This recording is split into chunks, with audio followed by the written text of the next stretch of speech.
Hay algo en el acto de mirar directamente a la luz que quema las retinas de quien se atreve.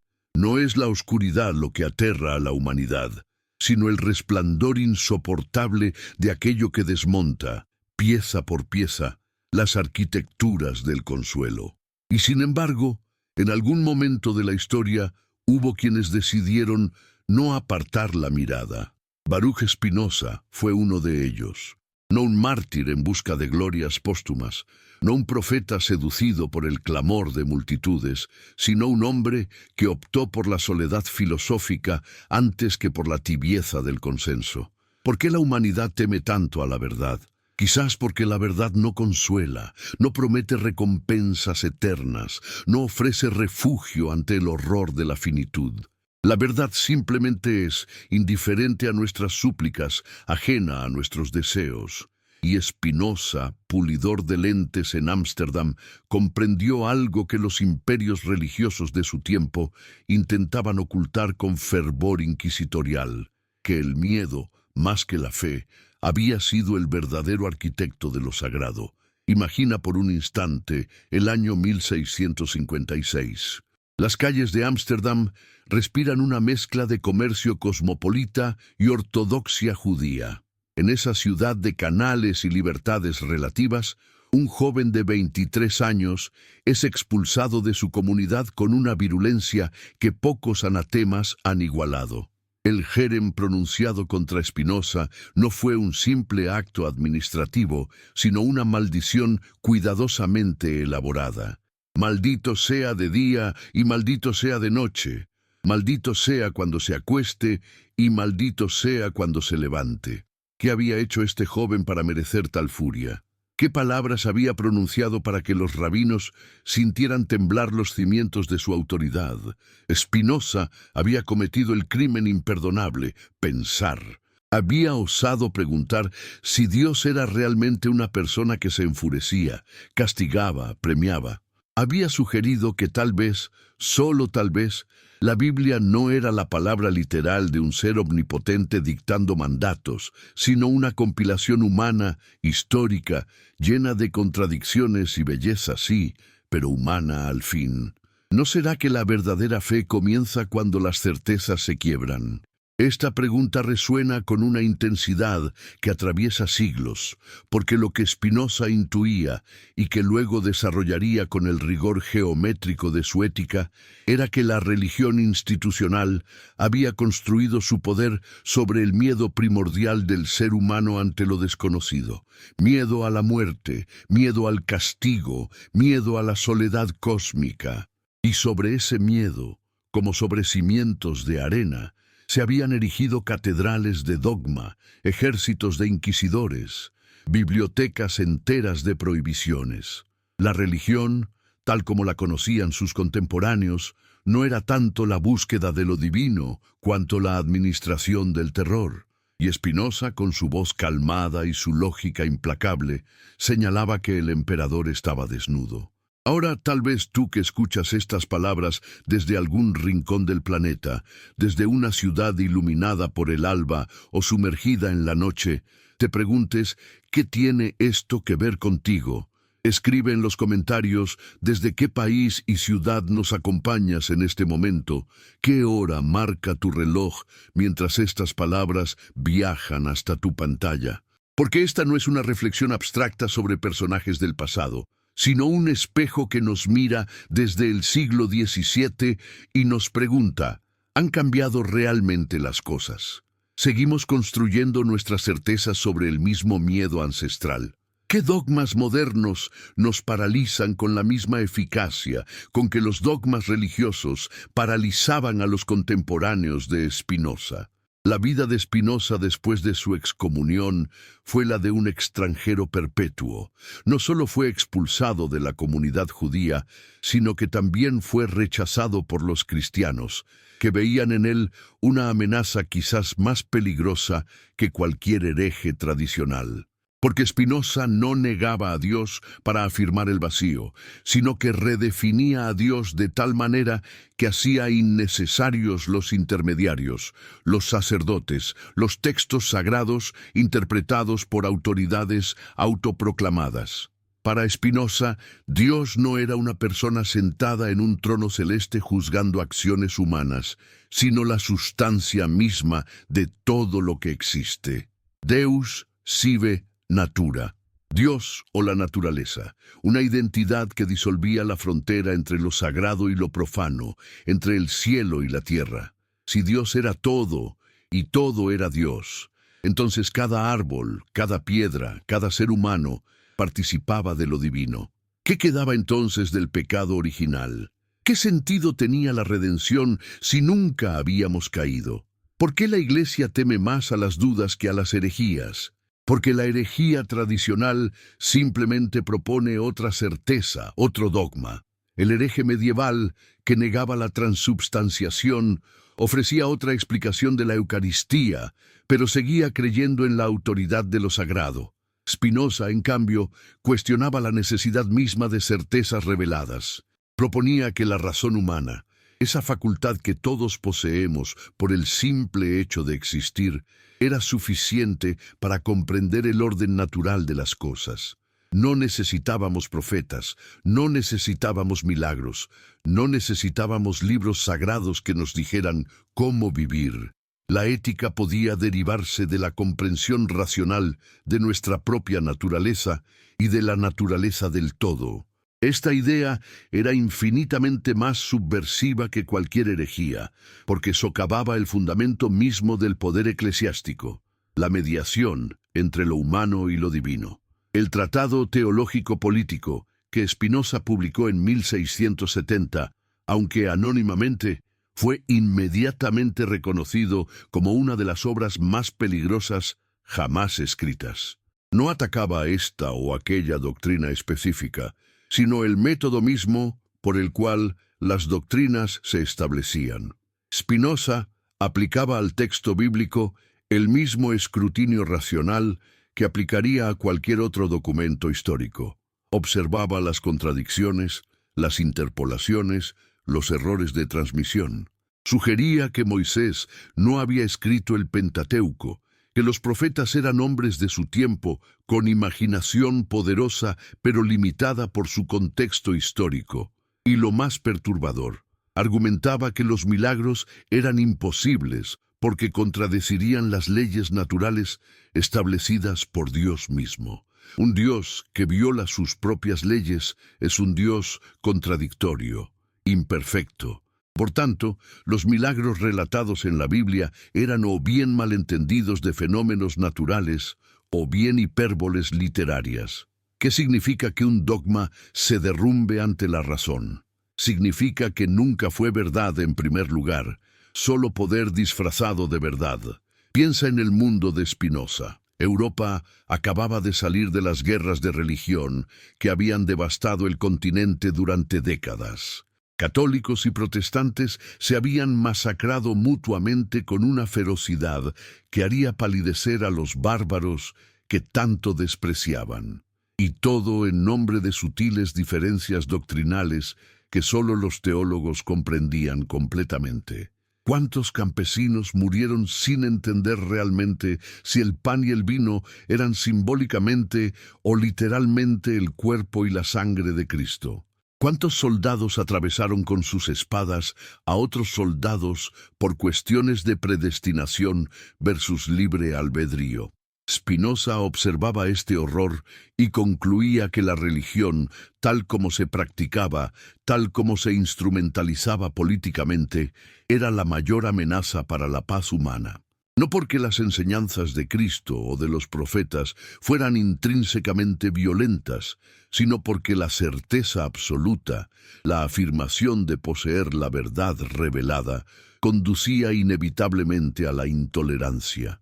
La propuesta de Spinoza era radical en su simplicidad, separar completamente la filosofía de la teología. La teología, argumentaba, no trata sobre la verdad, sino sobre la obediencia. Su función es social y política, no epistemológica.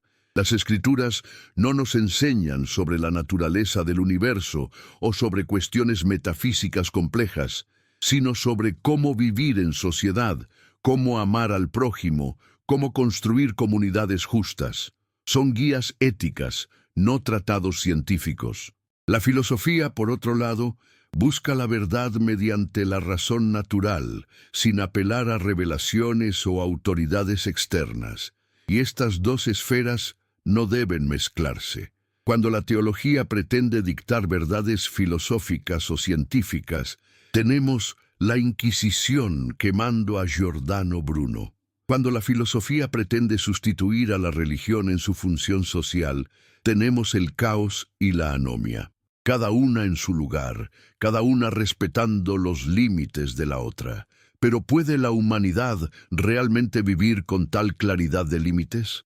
¿No está en nuestra naturaleza buscar respuestas totales, sistemas omnicomprensivos que nos expliquen todo, desde el origen del cosmos hasta el propósito de nuestras vidas individuales?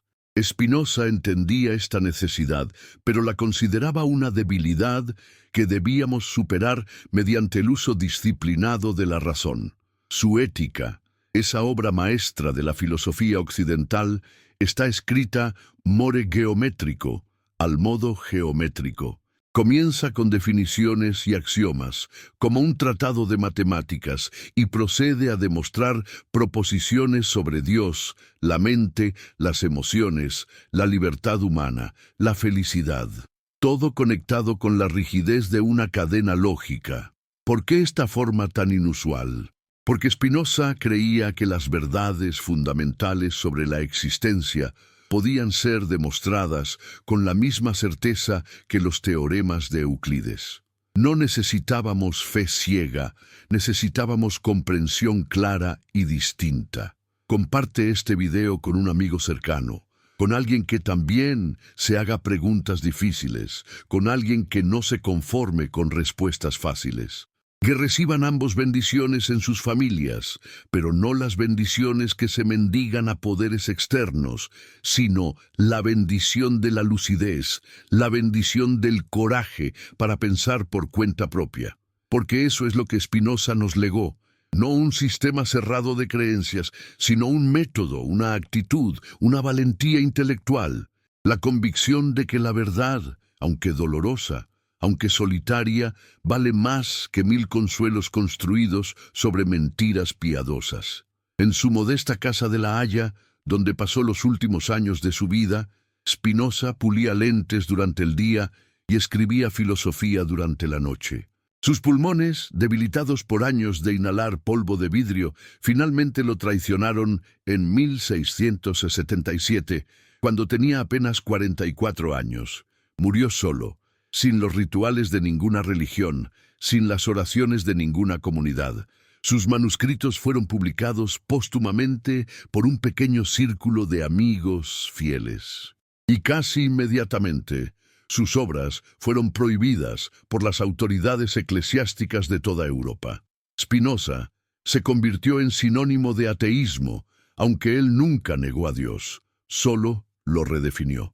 Se convirtió en el espantajo que los predicadores usaban para aterrorizar a sus feligreses. Cuidado con convertirse en un espinocista, pero en secreto, en círculos clandestinos, sus ideas circulaban y fermentaban. ¿Qué es lo que hace a una idea peligrosa? No es su falsedad, porque las falsedades abundan y raramente molestan a nadie. Una idea es peligrosa cuando expone las estructuras de poder, cuando quita las máscaras, cuando muestra que el rey está desnudo. Las ideas de Spinoza eran peligrosas porque mostraban que la religión institucional funcionaba mediante la manufacturación del miedo. Miedo al infierno, miedo a la condenación, miedo a la muerte sin redención.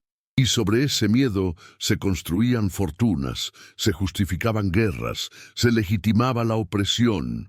Si la gente llegaba a creer que Dios no era un juez caprichoso, sino la naturaleza misma operando según leyes inmutables, si llegaban a creer que no había castigo eterno esperándoles después de la muerte, entonces, ¿qué autoridad tendrían los sacerdotes?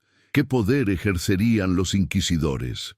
La historia de la filosofía está llena de momentos en que una sola mente, una sola voz, logra articular lo que muchos intuyen, pero no se atreven a decir. Spinoza fue uno de esos momentos. No fue el primero en dudar de los dogmas religiosos, ciertamente. Desde los presocráticos hasta sus propios contemporáneos hubo escépticos y naturalistas. Pero Spinoza ofreció algo más que escepticismo. Ofreció un sistema alternativo, una visión del mundo coherente y completa que no necesitaba de lo sobrenatural. En su universo, todo es natural porque todo es Dios, y Dios es todo. No hay milagros, porque nada viola las leyes de la naturaleza, que son las leyes de Dios. No hay libre albedrío en el sentido tradicional, porque todo está determinado por cadenas causales, infinitas, pero hay libertad en un sentido más profundo. La libertad de comprender nuestra propia naturaleza y vivir de acuerdo con ella en lugar de ser esclavos de pasiones que no entendemos. ¿Te das cuenta de lo radical que es esta idea? Spinoza no nos pide que neguemos nuestras emociones o que nos convirtamos en estoicos, insensibles. Nos pide que comprendamos nuestras emociones, que veamos cómo surgen de nuestra naturaleza y de nuestras circunstancias, que dejemos de atribuirlas a fuerzas demoníacas o divinas externas. Cuando comprendemos que nuestro enojo surge de una percepción de amenaza a nuestro poder de actuar, cuando comprendemos que nuestro amor surge del encuentro con algo que aumenta nuestra capacidad de existir, entonces dejamos de ser juguetes de fuerzas incomprensibles. Nos convertimos en seres racionales que pueden modular sus respuestas emocionales mediante el entendimiento.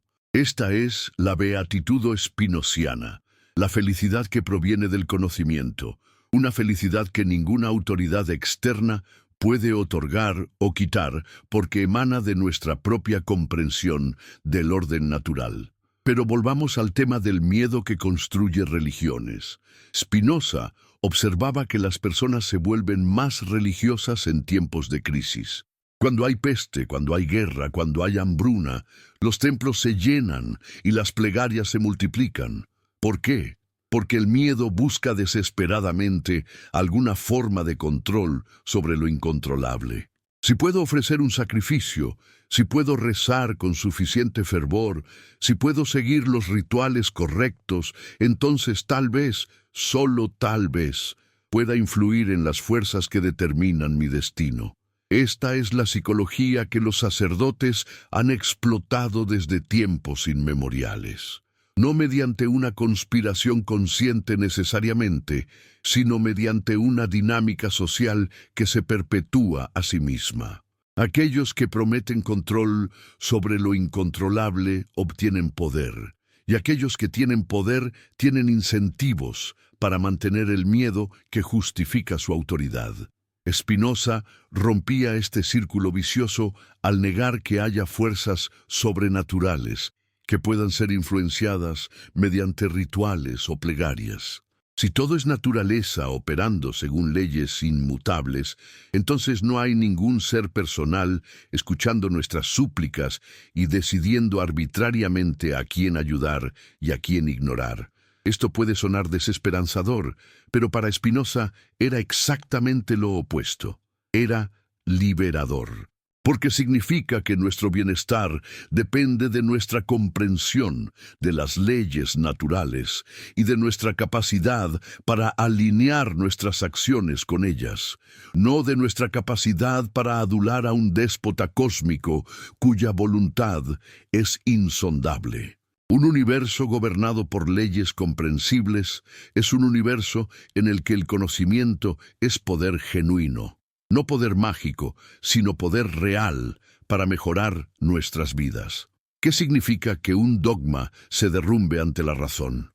Significa que ese dogma era una construcción humana diseñada para propósitos humanos, no una verdad eterna descendida del cielo.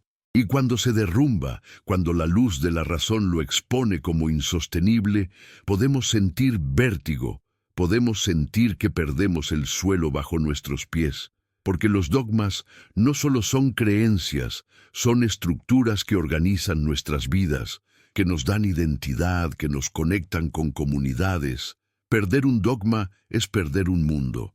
Pero Spinoza nos diría que ese mundo era una prisión, aunque sus paredes estuvieran decoradas con tapices hermosos y sus cadenas fueran de oro. La libertad genuina requiere que salgamos de esa prisión, aunque afuera haga frío y estemos solos. El judaísmo que rechazó a Spinoza, el cristianismo que lo condenó, el Islam que también lo habría considerado hereje, todos compartían una premisa fundamental, que existe una distinción ontológica entre el creador y la creación, entre Dios y el mundo. Dios crea el mundo pero permanece separado de él, trascendente. Esta separación es lo que permite que Dios juzgue el mundo, que intervenga en él, que envíe profetas y revelaciones. Spinoza colapsa esta distinción. Si Dios es la naturaleza y la naturaleza es Dios, entonces no hay trascendencia. Dios no está más allá del mundo mirando hacia abajo. Dios es el mundo en su totalidad, en cada una de sus partes, en cada momento de su despliegue.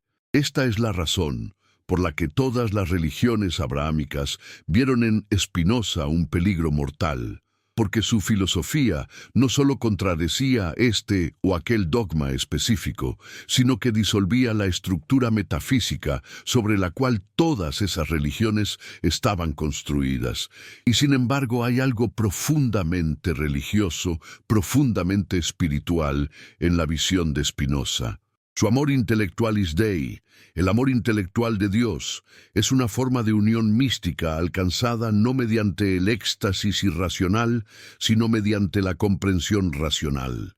Cuando comprendemos que somos partes finitas de una sustancia infinita, cuando comprendemos que nuestra mente es un modo del atributo del pensamiento divino y nuestro cuerpo es un modo del atributo de la extensión divina, entonces experimentamos una forma de paz que trasciende las vicisitudes de la fortuna. Nos vemos sub specie aeternitatis, bajo la perspectiva de la eternidad. No significa que seamos inmortales en el sentido tradicional, sino que participamos de algo que es eterno, el orden necesario de la naturaleza, que es Dios mismo. ¿No será que la verdadera fe comienza cuando las certezas se quiebran? Porque la certeza dogmática es, en realidad, una forma de cerrazón, una negativa a seguir buscando, una declaración de que ya hemos llegado al final del camino del conocimiento. La fe auténtica, si tal cosa existe, sería más bien una apertura radical a la verdad, venga de donde venga, cueste lo que cueste. Sería la disposición a revisar nuestras creencias más preciadas si la evidencia y la razón lo exigen. Sería el coraje de vivir con incertidumbre en lugar de refugiarnos en falsas certezas. En este sentido, Spinoza tenía más fe que todos los inquisidores que lo condenaron, porque él tenía fe en la razón, fe en que el universo es comprensible, fe en que la verdad es mejor que la ilusión reconfortante. La recepción de Spinoza en los siglos posteriores a su muerte es fascinante. Durante el siglo XVIII, los filósofos ilustrados lo leían en secreto, influenciados por sus ideas, pero temerosos de identificarse públicamente con él. Voltaire, que no era precisamente un cobarde intelectual, escribió contra Spinoza mientras incorporaba muchas de sus ideas. Diderot y los enciclopedistas eran espinosistas en todo menos en nombre. Incluso Kant, que construyó su propio sistema filosófico en parte como respuesta a Spinoza, reconocía su grandeza, aunque intentara superarlo. Y luego, en el romanticismo alemán, Spinoza fue redescubierto y celebrado por Goethe, Schelling, Hegel. Estos pensadores vieron en él no al ateo monstruoso que describía la propaganda eclesiástica, sino a un pensador profundamente espiritual que había intentado reconciliar razón y realidad de una manera nueva. Pero ¿por qué nos importa Spinoza hoy? ¿Qué relevancia tiene un filósofo del siglo XVII para nuestro mundo de tecnología digital, crisis climática, pandemias globales, inteligencia artificial. La respuesta es que los problemas fundamentales no han cambiado. Seguimos luchando con la tensión entre fe y razón, entre autoridad y libertad individual, entre el consuelo de las certezas heredadas y el vértigo del pensamiento libre. Seguimos construyendo ideologías sobre el miedo. Miedo al otro, miedo al cambio, miedo al caos. Y seguimos necesitando voces que nos recuerden que el miedo es un mal consejero, que la verdad no debe subordinarse a la conveniencia política o religiosa, que el coraje intelectual es una virtud tan importante como cualquier virtud moral. ¿Por qué la humanidad teme tanto a la verdad? Tal vez porque la verdad exige responsabilidad. Si ya no podemos culpar a un Dios caprichoso por nuestras desgracias, si ya no podemos esperar intervenciones milagrosas que resuelvan nuestros problemas, entonces somos nosotros, colectivamente, los responsables de nuestro destino. Si comprendemos que la pobreza, la injusticia, la violencia son productos de estructuras sociales que los humanos hemos creado, entonces no podemos evadir nuestra responsabilidad de cambiar esas estructuras. La verdad espinociana nos quita nuestras excusas. Nos dice, el universo es lo que es, neutro y sin propósito inherente dirigido hacia nosotros. Somos nosotros quienes debemos crear significado, quienes debemos construir vidas buenas mediante la comprensión y la acción racional. Es una verdad que nos coloca el peso del mundo sobre nuestros hombros, pero también nos otorga la dignidad de ser arquitectos de nuestro propio destino. La habitación donde Spinoza murió era pequeña y austera. No tenía posesiones significativas. Sus libros, sus lentes, sus manuscritos, eso era todo. No había dejado familia, no había acumulado riqueza, no había buscado honores, y sin embargo había vivido una vida de una riqueza interior extraordinaria. Había pensado pensamientos que cambiarían el curso de la civilización occidental. Había demostrado que es posible vivir con integridad intelectual absoluta, sin compromisos, sin doblegarse ante presiones sociales o amenazas de violencia. Su vida fue la demostración práctica de su filosofía, que la felicidad genuina proviene del conocimiento, que la libertad es comprensión de la necesidad, que el sabio no teme a la muerte, porque comprende que la muerte es simplemente el cese de un modo finito de la sustancia infinita. ¿Podemos vivir así? ¿Podemos realmente alcanzar ese nivel de serenidad racional? Probablemente la mayoría de nosotros no. Somos demasiado humanos, demasiado atados a nuestras pasiones, demasiado asustados de la soledad que implica pensar contra la corriente. Pero tal vez no se trata de alcanzar el ideal spinociano en su totalidad, sino de movernos en esa dirección, paso a paso, de cuestionar nuestras certezas heredadas, de preguntarnos si lo que creemos es realmente verdad o simplemente lo que nos han enseñado a creer, de tener el coraje de revisar nuestras opiniones cuando la evidencia lo exige, de no refugiarnos en el dogma cuando el mundo se vuelve confuso y aterrador, de buscar la comprensión en lugar de la ilusión reconfortante, el miedo como motor de la religión. Esta fue la gran denuncia de Spinoza. No que la religión sea intrínsecamente mala o que la experiencia espiritual sea ilusoria, sino que las instituciones religiosas han explotado el miedo humano para mantener su poder. Han manufacturado enemigos externos e internos. Han prometido protección contra peligros sobrenaturales que ellas mismas han inventado. Han convertido la búsqueda de lo divino en un sistema de control social. Y lo más trágico es que han hecho esto mientras afirmaban representar el amor, la compasión, la justicia, el lenguaje del amor ocultando las prácticas del miedo. Esta es la hipocresía que Spinoza desenmascaró con su análisis frío y preciso. Mira a tu alrededor, donde quiera que estés. ¿No ves los mismos patrones repitiéndose? Diferentes doctrinas, diferentes banderas, diferentes uniformes, pero las mismas dinámicas fundamentales: el miedo al extranjero, el miedo al diferente, el miedo a perder privilegios heredados.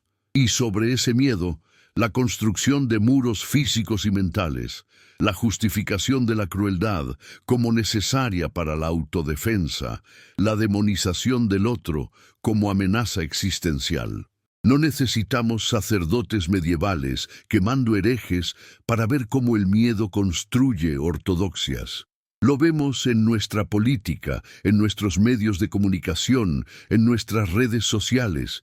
El miedo viralizado, el miedo como mercancía, el miedo como estrategia de manipulación.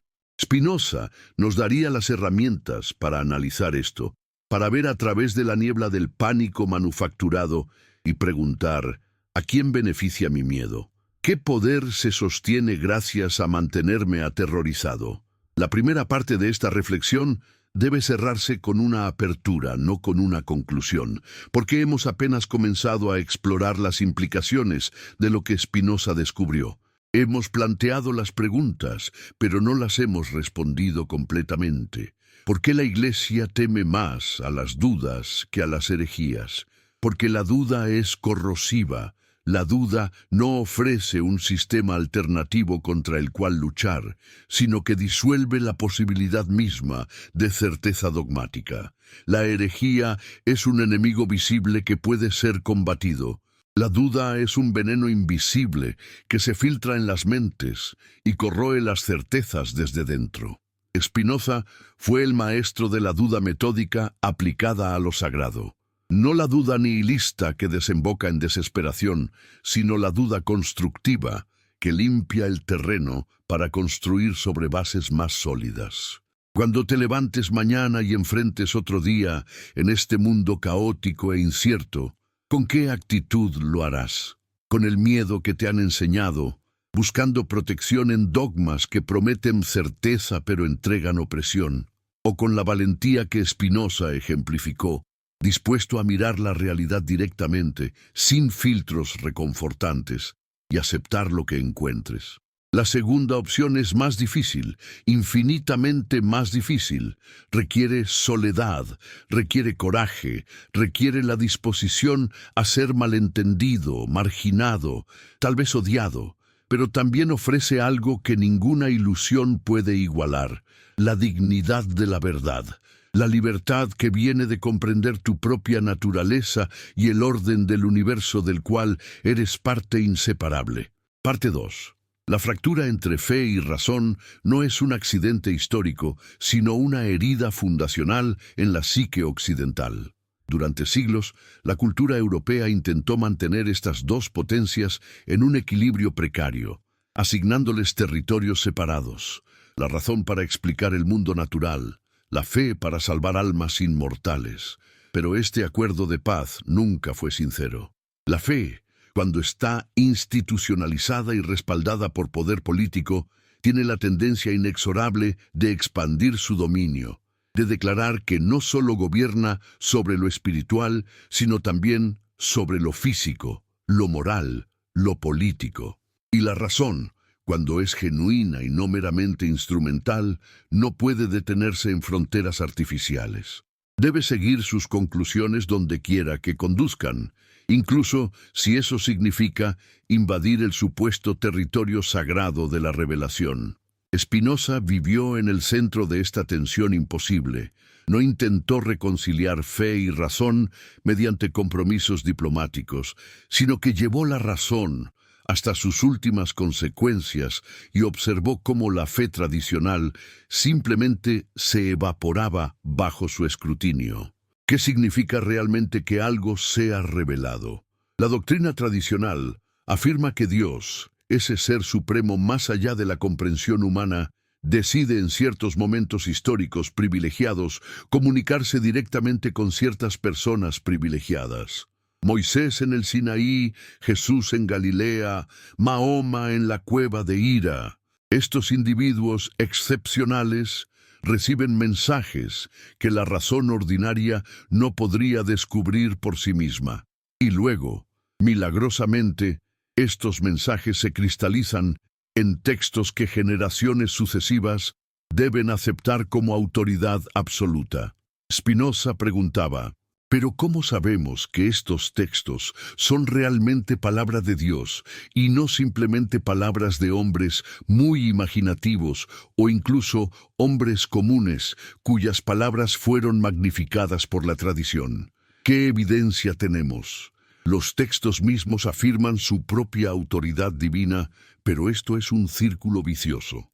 Es como si yo escribiera un libro diciendo, este libro fue escrito por Dios, y esperara que aceptaras mi afirmación simplemente porque está escrita en el libro.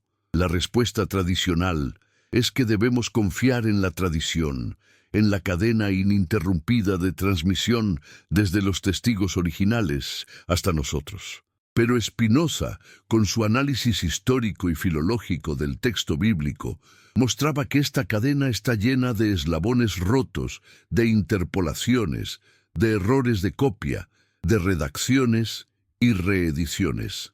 El Pentateuco, supuestamente escrito por Moisés, contiene pasajes que describen eventos posteriores a la muerte de Moisés. Contiene contradicciones internas imposibles de reconciliar si asumimos un autor único inspirado por un Dios infalible. Contiene duplicaciones, repeticiones con variaciones que sugieren la fusión de tradiciones orales diferentes.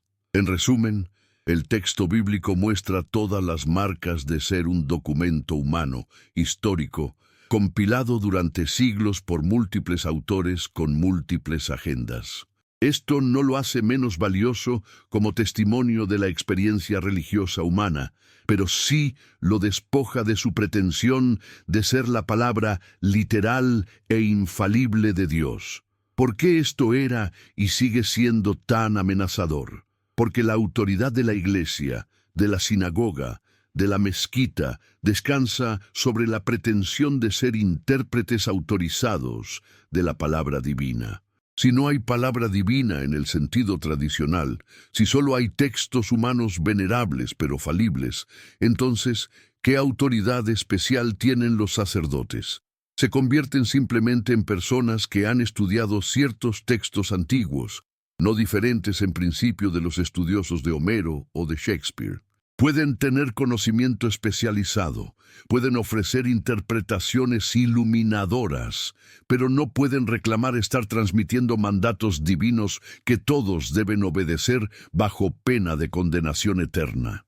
Spinoza estaba quitándole a la clase sacerdotal su herramienta fundamental de control, el monopolio sobre lo sagrado. El hereje es siempre una figura trágica y fascinante.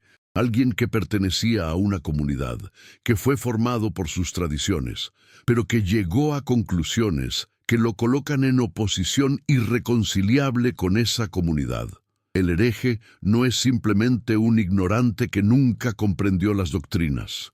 Es alguien que las comprendió tan profundamente que vio sus contradicciones internas, sus inconsistencias lógicas, su distancia con la realidad observable. La herejía de Spinoza era de este tipo. No era el rechazo superficial de alguien que simplemente quería liberarse de restricciones morales molestas. Era el rechazo fundamentado de alguien que había pensado más cuidadosamente sobre Dios, la naturaleza, el conocimiento, la ética, que la mayoría de los teólogos ortodoxos de su tiempo. ¿No será que la verdadera fe comienza cuando las certezas se quiebran? Esta pregunta persiste porque apunta a una paradoja central. La fe, etimológicamente, significa confianza, no certeza. Confiar en algo no es lo mismo que estar absolutamente seguro de ello. Puedo confiar en un amigo sin estar absolutamente seguro de que nunca me traicionará. De hecho, la confianza solo tiene sentido en contextos de incertidumbre. No necesitas confiar en que el sol saldrá mañana porque eso es una certeza empírica. La fe religiosa auténtica, entonces, sería la disposición a comprometerse con un camino espiritual a pesar de la incertidumbre, a pesar de las dudas. Pero las instituciones religiosas no han promovido este tipo de fe. han promovido la certeza dogmática, la afirmación de que no hay duda, no hay ambigüedad, todo está claramente revelado y definitivamente establecido. Esta certeza manufacturada es lo que Spinoza consideraba una forma de ignorancia arrogante. Es más honesto decir «no sé» que pretender conocimientos que no tienes. La lucidez de Spinoza era casi inhumana en su consistencia.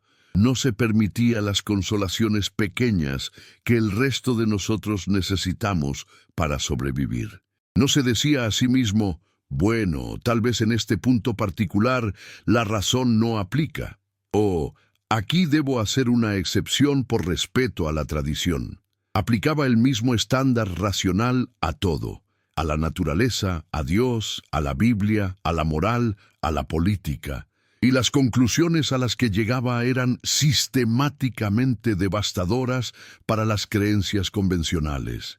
Dios no es una persona que tiene voluntad y emociones. Los milagros no existen. El alma no es inmortal en el sentido tradicional. No hay libre albedrío en el sentido de una voluntad incausada. No hay propósito final en la naturaleza. Cada una de estas conclusiones era un golpe a las esperanzas humanas más profundas. Y sin embargo, Spinoza insistía en que aceptar estas verdades no conducía a la desesperación, sino a una forma superior de felicidad. ¿Cómo es posible ser feliz en un universo sin propósito, sin justicia cósmica, sin recompensas póstumas para los virtuosos, ni castigos para los malvados? Esta es la pregunta que los críticos de Spinoza le han hecho durante siglos. Su respuesta está en su concepto de beatitudo, la felicidad que proviene del conocimiento adecuado. Cuando comprendemos cómo funciona el universo, cuando comprendemos nuestra propia naturaleza como modos finitos de la sustancia infinita, cuando comprendemos que nuestras emociones surgen de ideas adecuadas o inadecuadas, entonces alcanzamos un estado mental que Spinoza describe como amor intelectual de Dios. No es un amor emocional dirigido a una persona divina, sino una comprensión intelectual que produce una satisfacción profunda. Es la felicidad del matemático que finalmente entiende una prueba compleja, del científico que descubre un patrón en la naturaleza, del filósofo que alcanza claridad sobre una cuestión fundamental, pero elevada a dimensión cósmica. Piensa en esto mientras escribes en los comentarios desde qué rincón del mundo nos acompañas. ¿Es tu felicidad dependiente de circunstancias externas, de la aprobación de otros, de la promesa de recompensas futuras? ¿O puedes imaginar una felicidad que emana de dentro, de tu propia comprensión, independiente de lo que el destino te depare? Spinoza te diría que la primera es la felicidad del esclavo, siempre vulnerable a los caprichos de la fortuna. La segunda es la libertad del sabio, que nadie puede quitarte porque reside en tu propia mente. Comparte esto con alguien que aprecias, no para imponerle estas ideas, sino para invitarlo a considerar si tal vez, solo tal vez, hemos estado buscando la felicidad en los lugares equivocados. El conflicto entre fe y razón no es solo un debate abstracto entre teólogos y filósofos. Tiene consecuencias políticas inmensas. En el tiempo de Spinoza, Europa estaba desgarrada por guerras religiosas donde católicos y protestantes se masacraban con fervor sagrado. Cada bando afirmaba poseer la verdad revelada. Cada bando consideraba al otro no solo equivocado, sino demoníaco. ¿Cómo se sale de tal impasse? La respuesta tradicional había sido mediante la victoria militar de un bando sobre el otro, seguida por la imposición forzada de uniformidad religiosa. Spinoza proponía algo radicalmente diferente: la separación completa entre la esfera pública y las creencias religiosas privadas. El Estado no debe imponer ninguna doctrina teológica. Debe limitarse a mantener el orden público y proteger la libertad de cada individuo para pensar y expresarse como le plazca, siempre que no cause daño a otros. Esta idea, que ahora nos parece obvia en las democracias liberales modernas, era revolucionaria en el siglo XVII. Significaba que el hereje no debía ser quemado, que el ateo no debía ser encarcelado, que el judío o el musulmán no debían ser expulsados. Significaba que la pluralidad religiosa y filosófica no era una amenaza a la estabilidad social, sino su fundamento más sólido. Porque cuando se permite que las ideas compitan libremente en el mercado de la persuasión racional, las mejores ideas tienden a prevalecer, o al menos la violencia como medio de resolver disputas intelectuales se vuelve innecesaria. Por supuesto, Spinoza no era ingenuo. Sabía que esta tolerancia tenía límites. No se puede tolerar a aquellos que niegan la tolerancia misma, aquellos que buscarían usar la libertad para destruir la libertad. Pero dentro de esos límites, la libertad de pensamiento y expresión debe ser absoluta. ¿Por qué la Iglesia teme más a las dudas que a las herejías? Volvamos a esta pregunta con mayor profundidad. La herejía tradicional, como el arrianismo que negaba la plena divinidad de Cristo, o el pelagianismo que negaba el pecado original, era combatible. Los concilios ecuménicos podían reunirse, los teólogos podían debatir, las condenas podían ser proclamadas.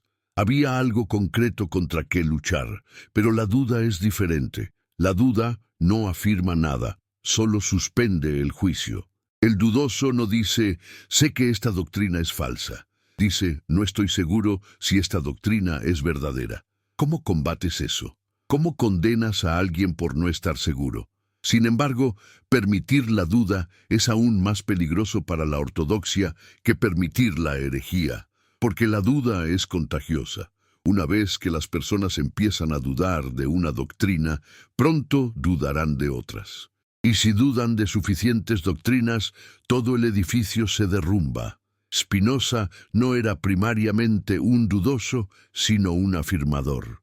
Afirmaba sus proposiciones con la certeza de demostraciones geométricas, pero su sistema filosófico legitimaba la duda sobre las doctrinas tradicionales al mostrar que podían ser racionalmente cuestionadas. Al aplicar criterios de evidencia y coherencia lógica a las afirmaciones teológicas, las encontraba deficientes. No porque fueran malvadas o feas, sino porque eran falsas o al menos indemostrables. Y si son falsas o indemostrables, entonces no deben ser la base de cómo organizamos nuestras sociedades o cómo vivimos nuestras vidas. Deben ser reconocidas como lo que son. Especulaciones humanas, tal vez hermosas como poesía, pero no verdades sobre las que se puedan construir sistemas de autoridad coercitiva. La naturaleza de Dios, según Spinoza, este es el corazón de su herejía. Deus sive natura, Dios o la naturaleza. Estas palabras parecen simples, pero contienen una revolución metafísica completa. Si Dios es idéntico a la naturaleza, entonces todo lo que existe es divino en cierto sentido. Cada piedra, cada planta, cada animal, cada persona, cada pensamiento, cada evento, todo es un modo de Dios, una expresión de la sustancia única infinita. Esto suena panteísta, y efectivamente Spinoza es considerado el fundador del panteísmo moderno. Pero su panteísmo no es la adoración sentimental de la naturaleza, es un reconocimiento frío de que no hay distinción ontológica entre creador y creación, porque son la misma cosa vista desde diferentes perspectivas. ¿Qué implicaciones tiene esto para cómo vivimos? Si todo es Dios y Dios es todo, entonces no hay nada profano, nada que deba ser despreciado como meramente material o corporal.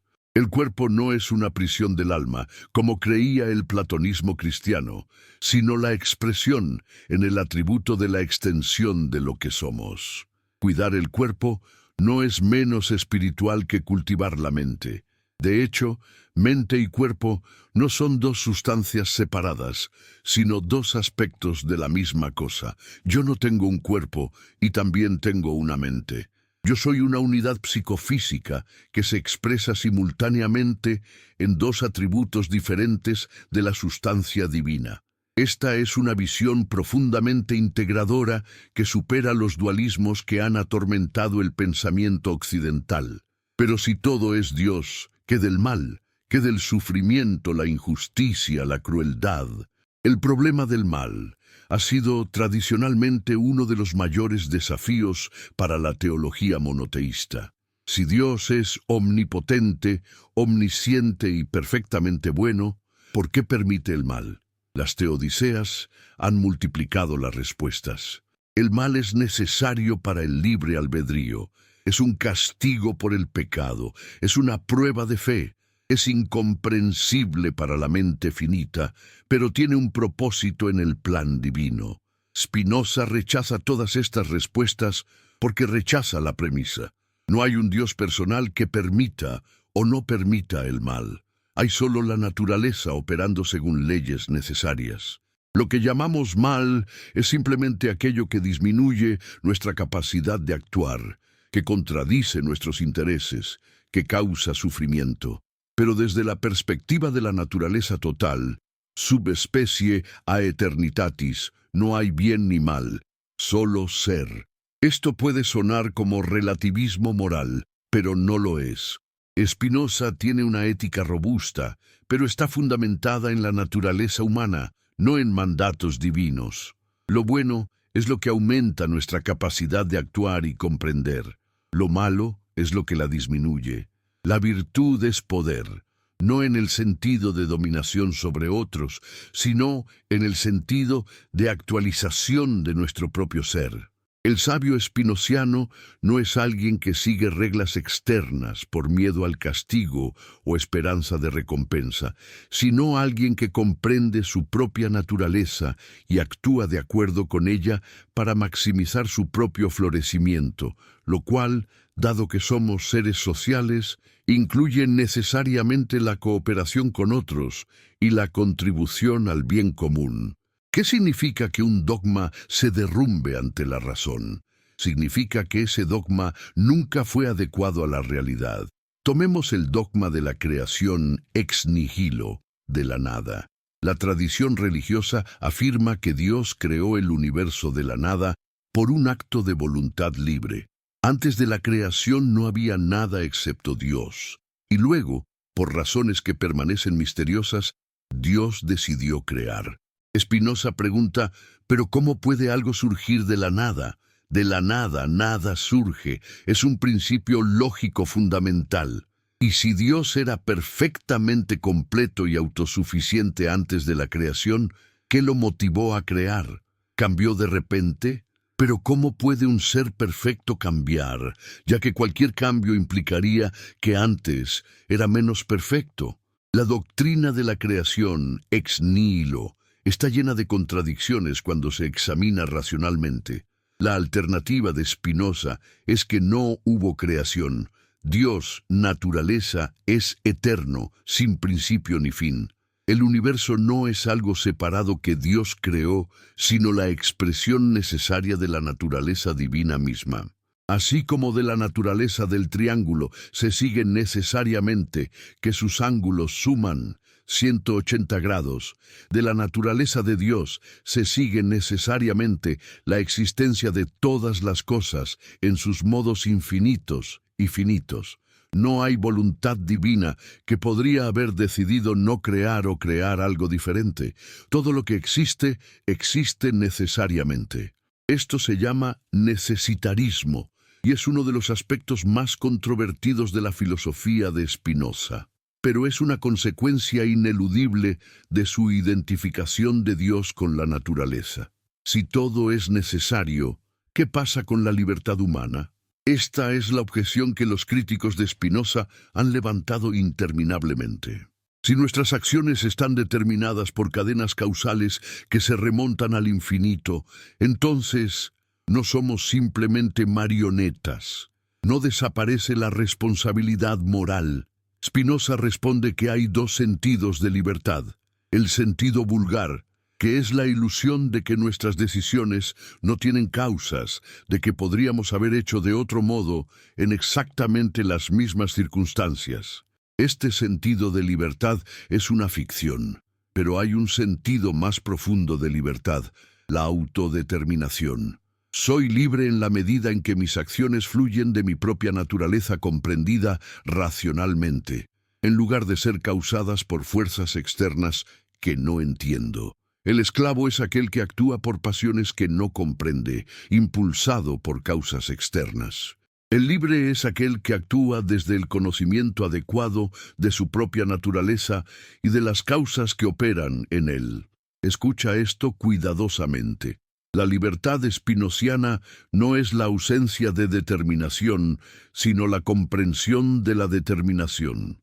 Cuando comprendo por qué siento lo que siento, por qué deseo lo que deseo, entonces esas emociones y deseos pierden su poder compulsivo sobre mí. Puedo modularlos mediante el entendimiento. Si tengo miedo porque malinterpreto una situación como amenazante cuando no lo es, el conocimiento adecuado de la situación disuelve el miedo. Si deseo algo que en realidad me dañaría, la comprensión de ese daño puede modificar o eliminar el deseo. Esta es una forma de libertad más real y más alcanzable que la supuesta libertad de la voluntad incausada, que es simplemente una quimera.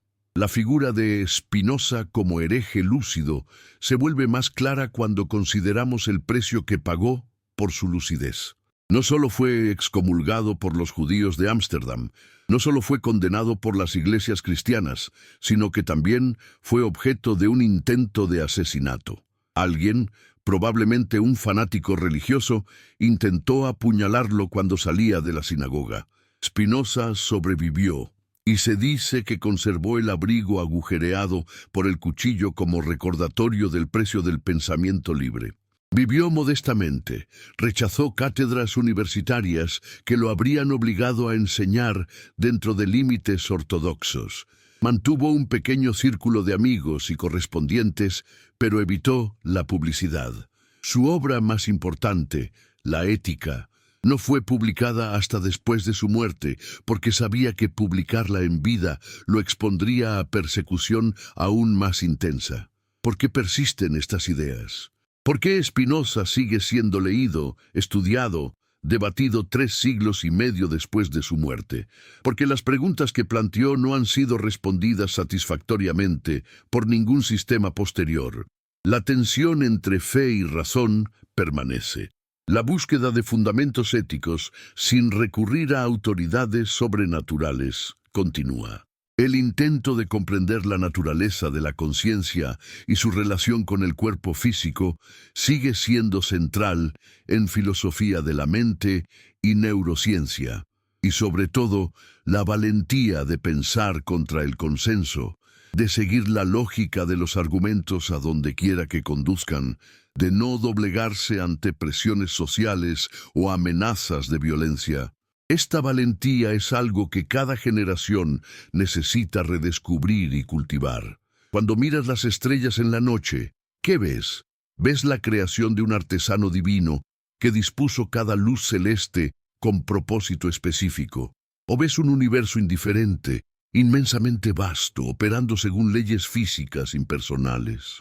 Spinoza vería lo mismo que tú ves físicamente, pero lo interpretaría como la expresión necesaria de la sustancia infinita en el atributo de la extensión. Las estrellas no tienen propósito en el sentido de que fueron hechas para algo, pero tampoco son meros objetos muertos. Son modos del ser divino, participando en la expresión infinita de lo que existe. Esta visión no es ni el teísmo tradicional ni el ateísmo materialista, sino algo radicalmente diferente que colapsa la distinción misma entre sagrado y profano. Parte 3. Llegamos ahora al umbral donde las palabras comienzan a fallar, donde el pensamiento racional se encuentra con sus propios límites y debe decidir si retrocede hacia el preparado usando Claude Sonnet 4. 5 Part 2, Parte 3. Llegamos ahora al umbral, donde las palabras comienzan a fallar, donde el pensamiento racional se encuentra con sus propios límites y debe decidir si retrocede hacia el confort de las certezas heredadas o si da el salto final hacia una comprensión que trasciende pero no niega la razón misma. Spinoza nos ha conducido hasta aquí mediante demostraciones geométricas, mediante análisis histórico de textos sagrados, mediante disecciones lógicas de conceptos teológicos. Pero ahora, en este momento culminante, debemos enfrentar la pregunta más radical de todas. ¿Qué hacemos con la verdad cuando finalmente la encontramos? ¿Cómo vivimos en un mundo donde los velos han caído, donde las ilusiones consoladoras se han disipado, donde permanecemos desnudos ante la realidad tal como es y no como quisiéramos que fuera? La verdad no puede ser enterrada para siempre. Esta afirmación resuena con una confianza casi mística, como si el universo mismo tuviera una inclinación hacia la revelación. Pero es cierta. La historia está llena de verdades que fueron suprimidas durante siglos, de conocimientos que se perdieron, de descubrimientos que fueron olvidados y tuvieron que ser redescubiertos generaciones después. La biblioteca de Alejandría ardió. Los manuscritos de filósofos paganos fueron destruidos por celotes cristianos. Las obras de Spinoza fueron prohibidas y quemadas en plazas públicas por toda Europa. Y sin embargo, aquí estamos, hablando de él, pensando con él, siendo transformados por ideas que los inquisidores intentaron erradicar completamente. Tal vez la verdad no tiene una protección metafísica garantizada, pero tiene algo casi igual de poderoso. Su capacidad de ser redescubierta independientemente por cualquier mente que piense con suficiente claridad y coraje. ¿Qué significa realmente alcanzar la beatitudo? Esa felicidad suprema que Spinoza prometía a quienes siguieran el camino de la razón hasta su culminación. No es un estado de éxtasis emocional, no es un sentimiento de fusión mística con el cosmos. No es la paz que viene de la resignación o de la ignorancia. Es algo mucho más extraño y más difícil de describir. Es la felicidad que proviene de comprender tu lugar exacto en el orden necesario del universo. Imagina que pudieras ver, con claridad perfecta, cómo cada evento en tu vida fue causado por eventos anteriores. Como cada pensamiento que tienes surge necesariamente de la estructura de tu cerebro y de las experiencias que has tenido. Como cada emoción es la respuesta adecuada o inadecuada a ideas adecuadas o inadecuadas. No desapareces en esta visión. Al contrario, te vuelves más real, más sólido, más completamente tú mismo porque comprendes que eres. ¿Desde qué ciudad nos acompañas mientras estas palabras viajan a través de cables submarinos y satélites, atravesando océanos y continentes para llegar a tu pantalla en este preciso momento? ¿Qué hora marca tu reloj mientras lees sobre un hombre que murió hace más de 3 siglos, pero cuyas ideas todavía tienen el poder de sacudir los cimientos de cómo entiendes tu existencia? Escribe en los comentarios, no porque esta información sea relevante para la filosofía de Spinoza, sino porque es un recordatorio de que las ideas no habitan en el vacío abstracto. Son pensadas por personas concretas, en lugares concretos, en momentos concretos. Tú ahora, en tu ciudad, con tus circunstancias únicas, eres el lugar donde estas ideas cobran vida nuevamente. Y si las compartes con alguien cercano, si extiendes este pensamiento hacia otro ser humano, estás participando en la transmisión de algo que las autoridades de múltiples siglos intentaron destruir. Que reciban bendiciones en sus familias, pero no las bendiciones de la superstición, sino la bendición de participar en la comunidad de quienes se atreven a pensar libremente. El clímax filosófico hacia el que nos hemos estado moviendo no es una revelación súbita de alguna verdad oculta, sino el reconocimiento gradual de que no hay verdades ocultas en el sentido místico. Todo está ahí, visible, accesible a la razón. La naturaleza no esconde sus secretos por malicia o por diseño, sino que simplemente opera según su propia necesidad. Somos nosotros quienes proyectamos misterios donde hay solo complejidad, quienes inventamos propósitos ocultos donde hay solo cadenas causales. El universo de Spinoza es radicalmente transparente. Si pudiéramos conocer todas las causas, comprenderíamos todo. Por supuesto no podemos, porque somos modos finitos intentando comprender una sustancia infinita. Pero podemos acercarnos asintóticamente a esa comprensión, y cada paso en esa dirección nos hace más libres, más felices, más plenamente nosotros mismos. ¿Por qué la humanidad teme tanto a la verdad? Volvemos a esta pregunta ahora con la comprensión acumulada de nuestro recorrido. El miedo a la verdad no es irracional, es profundamente racional desde cierta perspectiva, porque la verdad destruye mundos, destruye las narrativas que hemos construido para darle sentido a nuestras vidas, destruye las justificaciones que usamos para nuestras acciones. Destruye las esperanzas de recompensas póstumas y las amenazas de castigos eternos que mantienen a las personas comportándose de maneras socialmente aceptables. Si aceptas que no hay vida después de la muerte en el sentido tradicional, entonces esta vida se vuelve infinitamente más preciosa, pero también más frágil, más amenazada por la contingencia. Si aceptas que no hay justicia cósmica que eventualmente equilibrará las escalas, entonces la injusticia que ves a tu alrededor se vuelve más intolerable porque nadie vendrá a arreglarlo excepto nosotros mismos. La verdad spinoziana es una verdad que nos despoja de consuelos, pero nos otorga dignidad. Ya no somos súbditos de un monarca celestial caprichoso, pero tampoco somos accidentes sin sentido en un universo indiferente. Somos expresiones necesarias de la sustancia divina, modos finitos mediante los cuales lo infinito se conoce a sí mismo. Esta es una idea vertiginosa, casi incomprensible en su audacia. Cuando piensas un pensamiento verdadero sobre la naturaleza, no es tú, como individuo separado, quien piensa ese pensamiento. Es Dios, naturaleza, pensándose a sí mismo mediante ti. Tu mente, en ese momento de comprensión adecuada, participa directamente en el intelecto infinito de Dios. No hay distinción entre el conocimiento humano verdadero y el conocimiento divino. Son la misma cosa. Esta es la base del amor intellectualis Dei, el amor intelectual de Dios. Al comprender la naturaleza, al comprendernos a nosotros mismos como partes de esa naturaleza, amamos a Dios, que es la naturaleza misma. ¿Qué significa que un dogma se derrumbe ante la razón? Significa que estábamos viviendo en una prisión construida de palabras, de conceptos heredados sin examinar, de miedos cultivados deliberadamente. Cuando el dogma se derrumba, las paredes de la prisión se vuelven transparentes y vemos que siempre pudimos salir, que la puerta nunca estuvo realmente cerrada.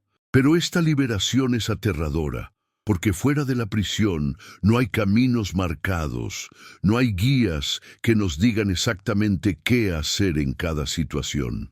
Tenemos que pensar por nosotros mismos, asumir la responsabilidad de nuestras propias vidas sin poder culpar a destinos divinos o planes providenciales. Esta es la libertad que Spinoza ofrece y no es sorprendente que tantos la rechacen. Es más fácil ser un esclavo contento que un hombre libre ansioso. El conflicto entre fe y razón alcanza su resolución no mediante un compromiso, sino mediante una disolución. Para Spinoza, la fe auténtica y la razón auténtica no pueden contradecirse porque ambas, cuando son genuinas, reconocen las mismas verdades fundamentales. La aparente contradicción surge cuando confundimos la fe con la creencia en proposiciones irracionales, cuando confundimos la razón con el mero cálculo instrumental. La fe verdadera, La pistis de la que habla el Nuevo Testamento es confianza en el orden del universo, disposición a vivir éticamente sin necesidad de recompensas externas. La razón verdadera es la comprensión de ese orden. No son opuestas, sino complementarias. El problema surge con la religión institucional que exige asentimiento intelectual a proposiciones absurdas y llama a eso fe, y con la razón instrumental que se reduce a calcular medios para fines sin cuestionar nunca los fines mismos. ¿No será que la verdadera fe comienza cuando las certezas se quiebran? Ahora podemos responder esta pregunta con toda la fuerza de nuestra reflexión acumulada. Sí, absolutamente sí, porque las certezas que se quiebran son certezas falsas, construcciones humanas que pretendían ser revelaciones divinas. Cuando éstas se derrumban, queda expuesto algo más fundamental: la apertura radical hacia la realidad tal como es. Esto es fe en el sentido más puro. No la afirmación de que sé esto con certeza absoluta, sino la disposición a decir confío en que el universo tiene un orden comprensible y me comprometo a vivir de acuerdo con mi mejor comprensión de ese orden, sabiendo que mi comprensión es limitada y siempre sujeta a revisión. Esta fe es compatible con la duda, con la incertidumbre, con la humildad intelectual. No necesita dogmas para sostenerse, porque no se sostiene sobre proposiciones, sino sobre una actitud existencial. ¿Por qué la Iglesia teme más a las dudas que a las herejías? Porque la duda es el disolvente universal de la autoridad.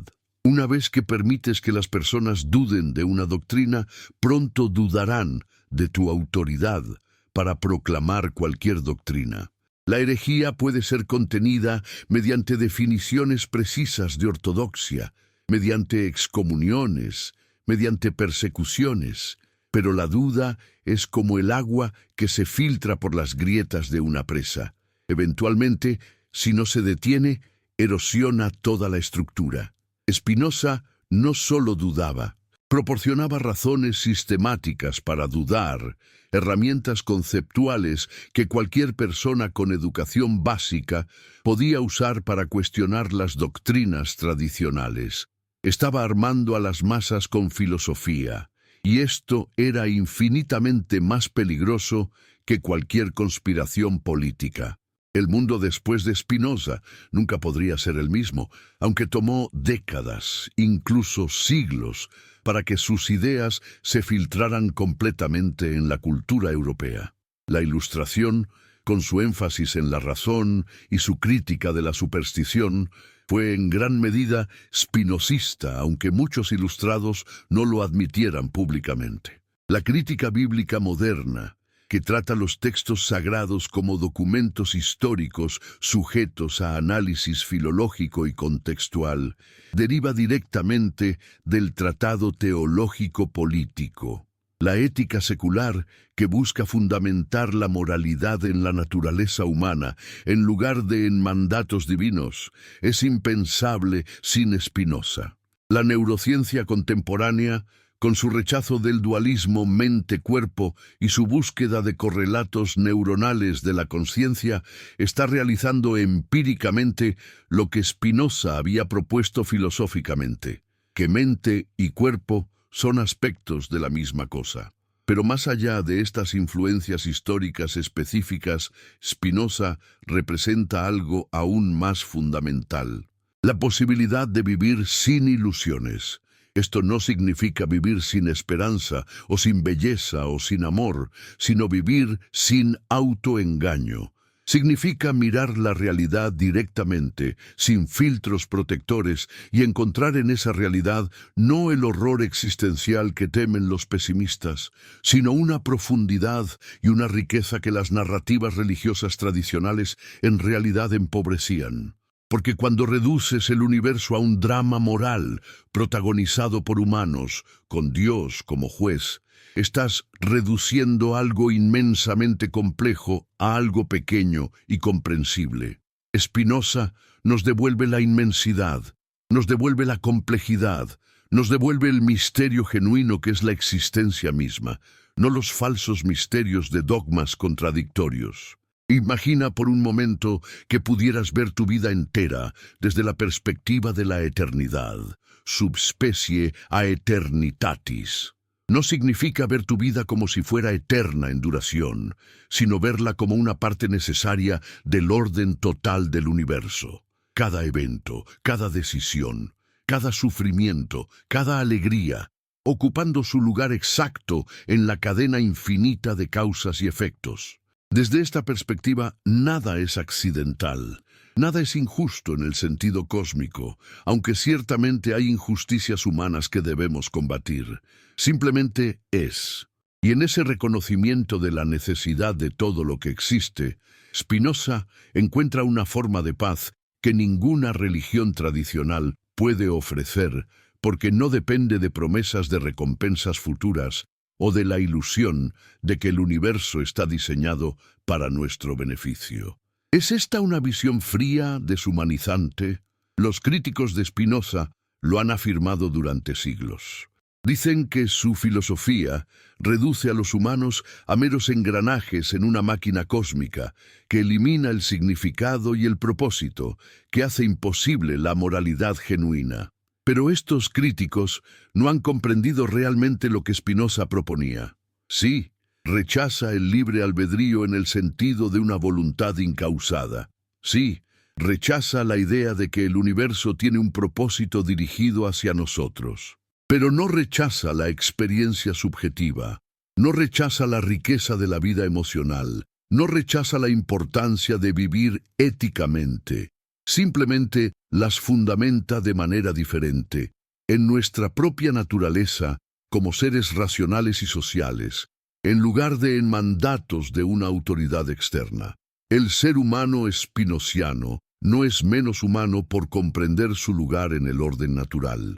Es más humano, más plenamente realizado, porque vive de acuerdo con su propia naturaleza comprendida claramente en lugar de ser impulsado por pasiones que no entiende o por mandatos que acepta por miedo.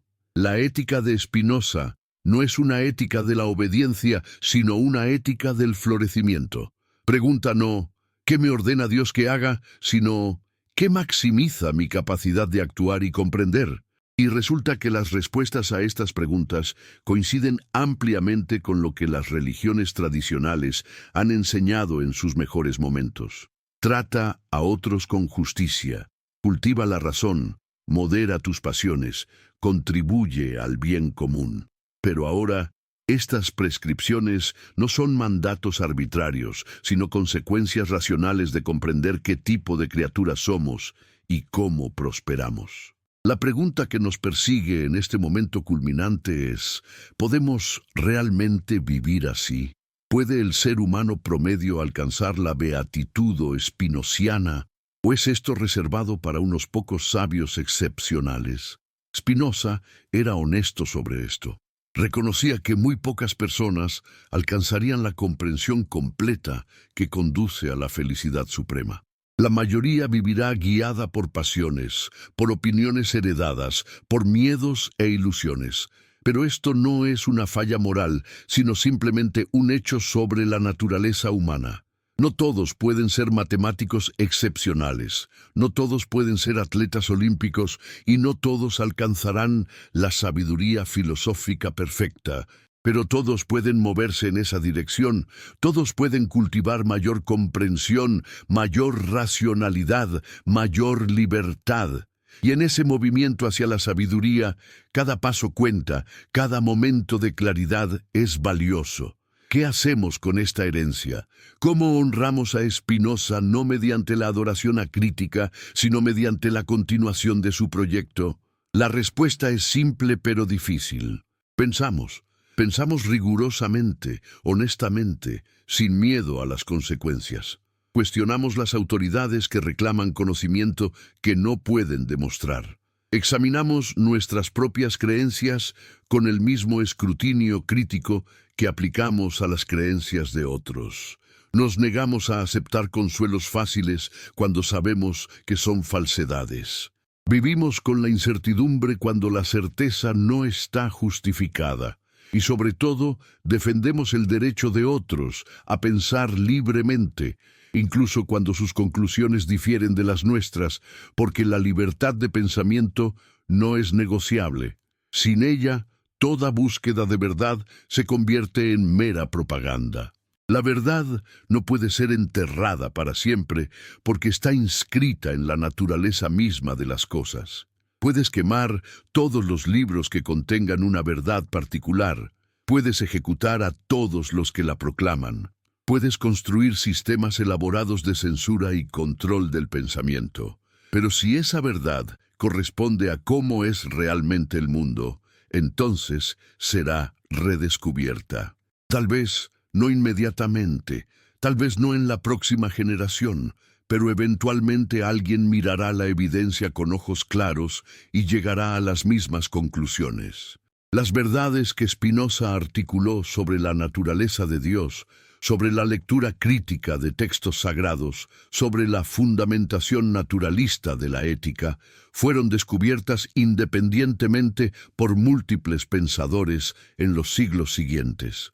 No porque copiaran a Spinoza necesariamente, sino porque estas verdades emergen inevitablemente cuando aplicas la razón sin restricciones a estos problemas. Pero hay una trampa, una advertencia crucial que debemos reconocer. La verdad puede ser redescubierta, pero también puede ser olvidada repetidamente. Cada generación tiene que reaprender las lecciones que la generación anterior dominó.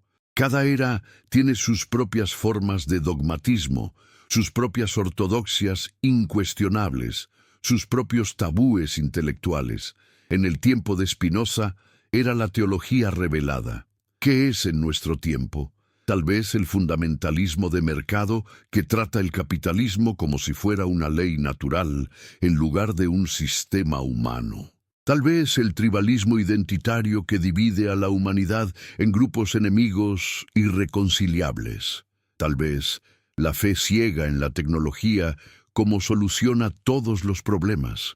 Cada era necesita sus propios Spinozas, sus propios herejes lúcidos que se atrevan a preguntar si el emperador está realmente vestido.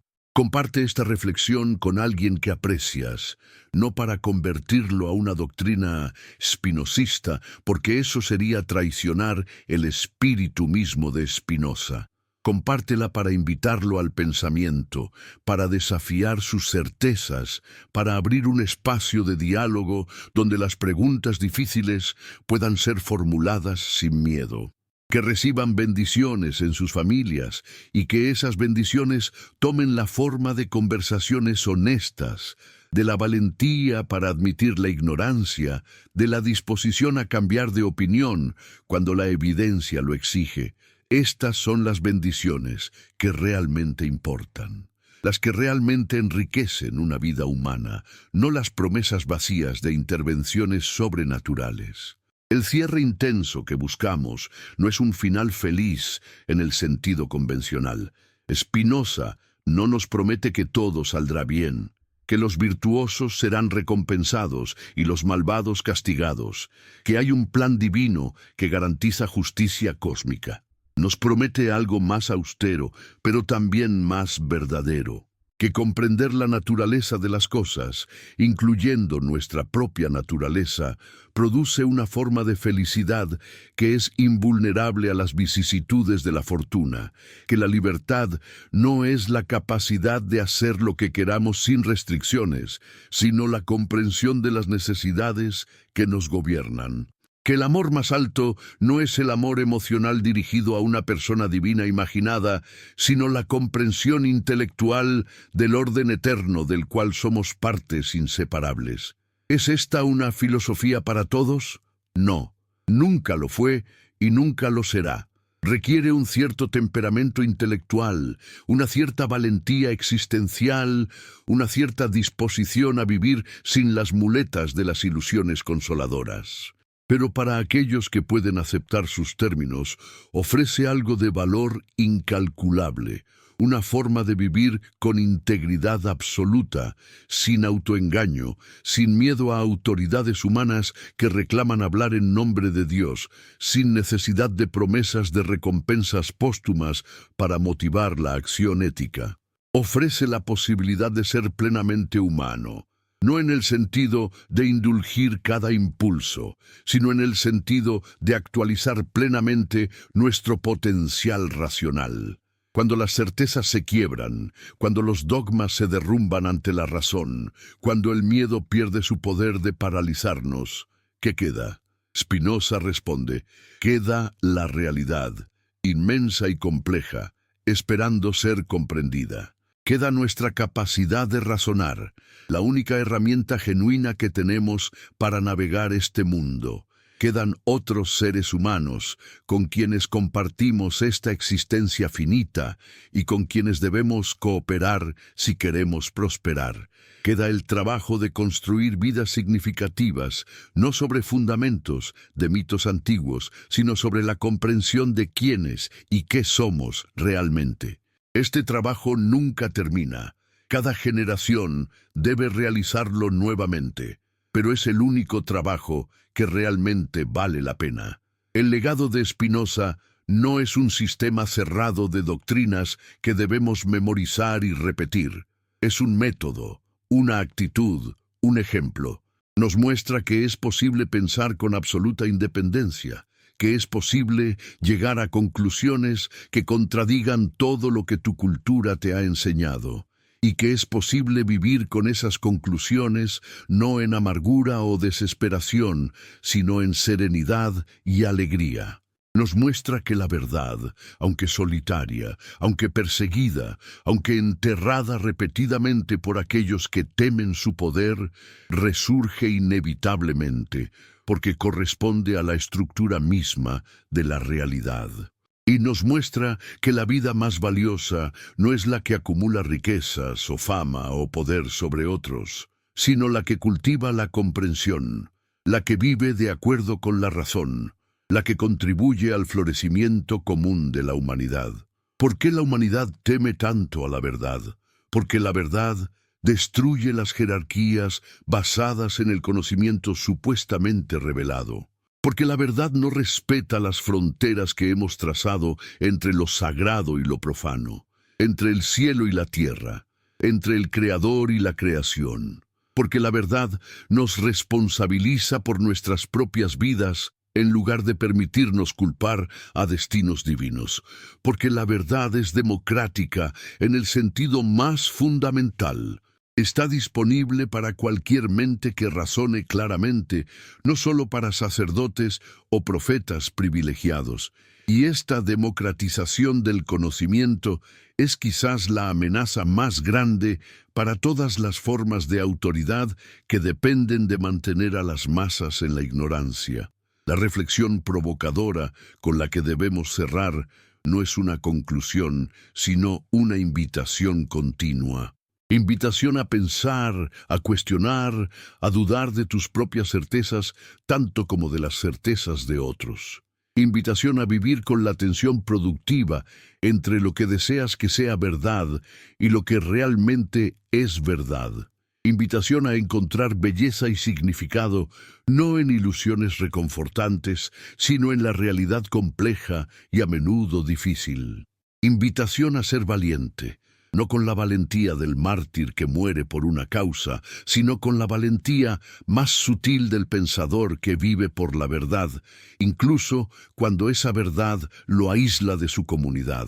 Spinoza murió solo en esa habitación pequeña de La Haya, sus pulmones destruidos por el polvo de vidrio, sin rituales religiosos, sin lamentos de multitudes, pero no murió derrotado. Había vivido exactamente como su filosofía prescribía, con integridad absoluta, sin compromiso con la falsedad, cultivando la comprensión hasta el último momento. Sus manuscritos, publicados póstumamente, iniciaron una revolución intelectual que todavía reverbera. Las ideas que los inquisidores intentaron erradicar mediante la quema de libros y la amenaza de violencia se convirtieron en fundamentos de la modernidad. La verdad, como él predijo mediante su fe en la razón, no pudo ser enterrada para siempre.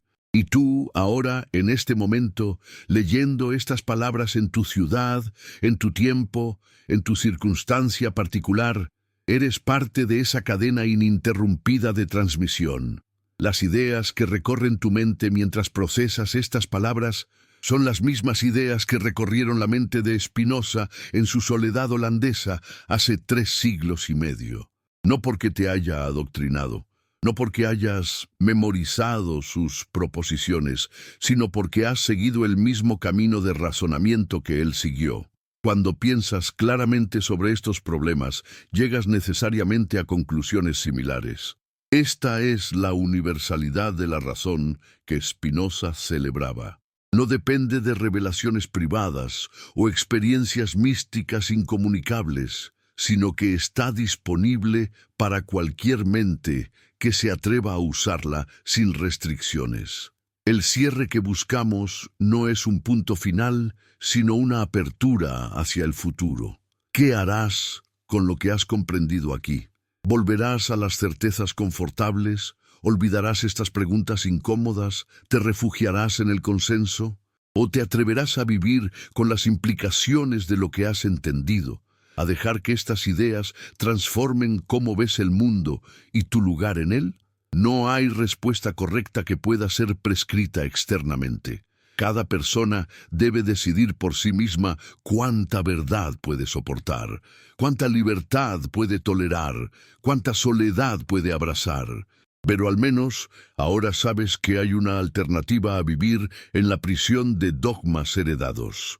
Al menos ahora sabes que alguien, hace mucho tiempo, demostró que es posible vivir de otra manera. La verdad no puede ser enterrada para siempre.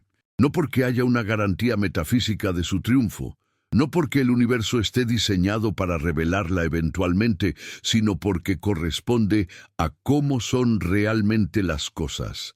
Y la realidad, tarde o temprano, se impone.